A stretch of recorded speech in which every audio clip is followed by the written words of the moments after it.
शेखर सुमन के बेटे अध्ययन सुमन ने नेपोटिज्म को लेके एक बयान दिया है।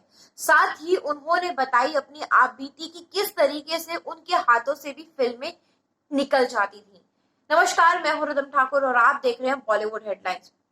सुशांत सिंह राजपूत सुसाइड केस के बाद से ही बॉलीवुड में नेपोटिज्म की आंधी कुछ इस कदर चली है कि हर कोई इस समय नेपोटिज्म के बारे में ही बात कर रहा है। मैं आपको अध्ययन सुमन का एक स्टेटमेंट बताऊं, जो उन्होंने कहा है वो बताऊं।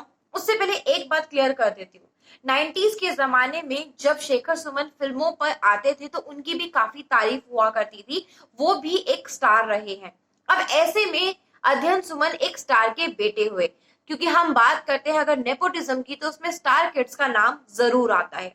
इसलिए मैंने आपको ये बात क्लियर करी। चलिए मैं आपको बताती हूँ कि अब अध्ययन सुमन ने क्या बयान दिया है। अध्ययन सुमन ने कहा कि नेपोटिज्म का शिकार वो खुद भी हुए हैं। एक एक कर उनसे 14 फिल्में छीन ली गई और 9 सालों तक इंडस्ट्री में किसी ने भी उनसे नाता नहीं रखा, किसी ने भी उनसे बात तक नहीं करी है।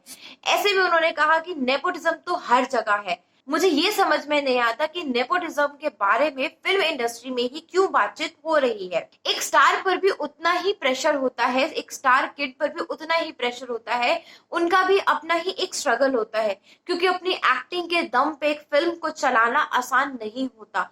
ऐसे में ये एक चैलेंज आ जाता है कि उनके फादर, उनकी मदर या उनके ब्रदर जो है एक इतने टैलेंटेड एक्टर या एक्ट्रेस है, तो उनकी उम्मीद पर खरा उतरना भी काफी मुश्किल हो जाता है। ऐसे में ये नहीं कहा जा सकता कि स्टार किड्स को स्ट्रगल नहीं करना पड़ता।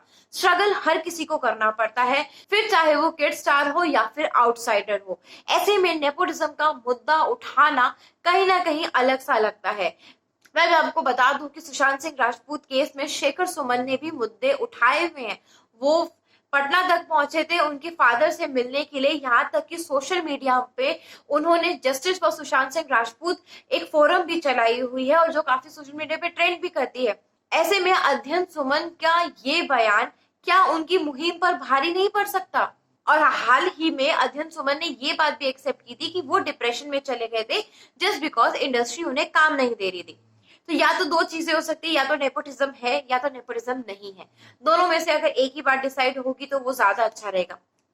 आपको क्या लगता है अध्ययन सुमन के इस बयान को सुनने के बाद? जो भी है कहना कमेंट सेक्शन में जरूर शेयर कीजिए। बाकी सभी अपडेट के लिए बने रहिए चैनल के साथ बॉलीवुड हेडलाइंस में।